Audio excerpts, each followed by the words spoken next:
Welcome to the deep dive. Today, we're looking at, well, a global situation that feels less like a planned event and more like everyone's making it up as they go along. It's pretty unpredictable, high stakes, definitely. Okay, so let's try and unpack this. Our deep dive today is into this recent geopolitical whirlwind. We're focusing on the NATO summit, the Iran-Israel situation, which got very tense, and of course, the influence of Donald Trump in all of this. The insights we're drawing on come from a YouTube discussion, actually, which hmm offered a really interesting, maybe even a bit unsettling perspective on how it all connects. Yeah, and our mission here really is to get past the headlines. We want to pinpoint the crucial bits of info, try to understand what's motivating the key players, Yeah. and figure out what it all means, the implications, not just for governments, but ultimately for you listening. Right. So let's start with something immediate. That NATO summit in The Hague. The Hague, you think peace, international justice. But it was the backdrop for this big commitment, European leaders agreeing to a 5% increase in defense spending. Pretty major. And then our source highlights this detail, which is quite something. A WhatsApp message from Mark Rutte, the Dutch PM, to Donald Trump, described as sycophantic. Apparently quoting Rutte saying Europe is going to pay in a big way and congratulating Trump. Congratulating him on the spending, yes, but also apparently on the U.S. bombing of Iran's nuclear sites. That's quite a message. And if you kind of connect that to the bigger picture of what does it tell us, this personal reach out, it points to this trend, right? The personalization of international politics. It's accelerating. You have leaders like Trump, like Putin perhaps, where their personal influence, their relationships seem to bypass the old ways, the traditional diplomatic structures, the institutions. Personal chemistry suddenly feels more important. Yeah, and the source used some strong words to describe Trump's persona. Adolescent narcissistic, I think they said, which points to his unpredictability, how easily he seems to just ditch previous statements. So Rutte's message, it feels like fear, doesn't it? Like the source suggested, a fear in Europe. Definitely. Almost a desperate attempt to glue Trump to the alliance, as they put it, keep him from turning his back on Europe, especially with Article 5 hanging in the balance, that collective defense commitment.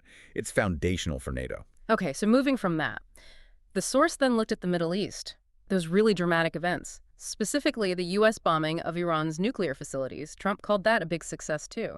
And it seemed, maybe surprisingly, to lead to a temporary ceasefire. That's the really interesting part, isn't it? Why did it de-escalate? I mean, everyone expected this highly provocative action to trigger something much worse. So what did the source say drove that ceasefire?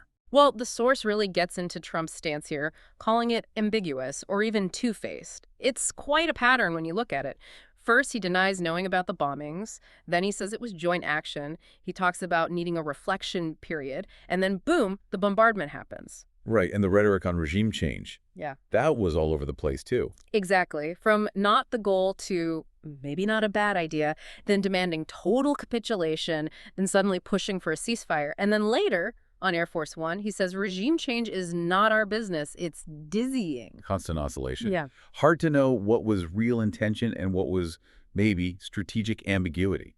So what factors actually allowed for that de-escalation, according to the source? Well, a few things probably played a role. First, Iran. They showed resilience, right? They weren't hit as hard as maybe expected, showed they could recover. And Israel's vulnerability, too. That was unexpected. Yes, the Iron Dome, usually seen as this, impenetrable shield, but it showed limits. There was a real risk, apparently, of running out of rockets in just like 10 or 12 days. Wow. And then Iran's response, striking that U.S. base in Qatar. It was measured, predictable almost. And Qatar seemed to act as this intermediary, helped avoid things spiraling maybe.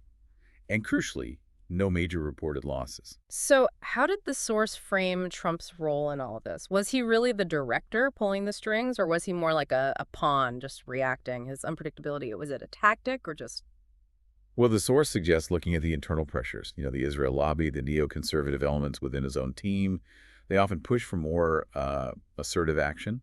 So it's possible the source implies that the initial bombing was partly to satisfy those factions. Ah, okay. Give them the tough action. Exactly. Yeah. Which then maybe gave him the political room to pivot, to push for de-escalation, Yeah. and then claim the credit for, bringing peace, even if temporary. It's complex political maneuvering. And this brings us to that deeper layer the source talked about, Right. the shadow play. That detail about Iran's foreign minister visiting Putin right after the U.S. bombing, that feels significant. It raises a huge question, doesn't it? What was the role of Russia And maybe China, too. Did they step in behind the scenes, maybe issue warnings to Trump, about the economic consequences, like threatening a blockade of the Strait of Hormuz? Which would send oil prices through the roof. Major inflation hit for the U.S. Exactly. Was that the real reason Trump seemed to backpedal, to Yeah. turn from his steps, as the source put it? We don't know for sure, but the timing is, well, it's suggestive. And the source also really hammered the point about Trump seeming to ignore traditional allies like Europe and international bodies like the UN, the Security Council, just bypassing them during the crisis. Yes, that preventive attack by Israel, backed by the U.S., Yeah. it sidestepped those frameworks. And Trump presented it almost as his personal, powerful action. It signals a real move away from relying on those multilateral institutions. But what's maybe most unsettling, and the source really highlights this, is this trend of crossing red lines and breaking taboos by multiple players, the U.S., Iran, Russia. Things that used to be unthinkable are now happening. It sets dangerous precedents. Yeah, like the rules are just being rewritten or ignored in real time. It feels like a more chaotic phase globally.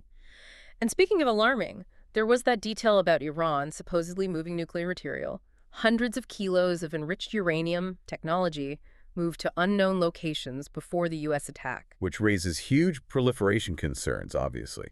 Although it's important to note, the IAEA isn't finding direct evidence of weaponization right now, and U.S. intelligence apparently doesn't think they're building a bomb at the moment. Still, where's that uranium? That's a massive loose end. And this all leads to a really stark possibility, especially for Europe, which the source described as unprepared, divided. Could Russia be trying to broker some kind of deal with Trump? Maybe offering to help contain Iran's nuclear program? In exchange for what? In exchange for Trump pulling back support from Ukraine, reducing it significantly or even withdrawing completely. Exactly. What would that do to the global balance and to Europe's security? That's a sobering thought. So wrapping this up, what's the main takeaway? The source talks about being in a mist of war, but maybe it's more like a fog of intent, where leaders' contradictions might actually be deliberate tools, destabilizing, making truth itself harder to grasp in international politics. It really underscores why it's so important for you, listening, to stay critical, stay analytical, because this complex theater of a new world order is still unfolding. Yeah, and maybe one final thought to leave you with, something the source called the medial dynamic. How leaders, especially like Trump, use social media, Twitter, whatever, for direct diplomacy. Even public reprimands, like telling Netanyahu to, quote, send your planes back and stick to this agreement. Publicly. Right, bypassing all official channels. What does that very immediate, very public style mean for how countries relate to each other going forward? Does it just add to the chaos, turning diplomacy from careful institutional work into this constant public shadow play? Something to think about. Definitely something to keep watching. Keep thinking about it all with a critical eye. We'll be back to dive deep again soon.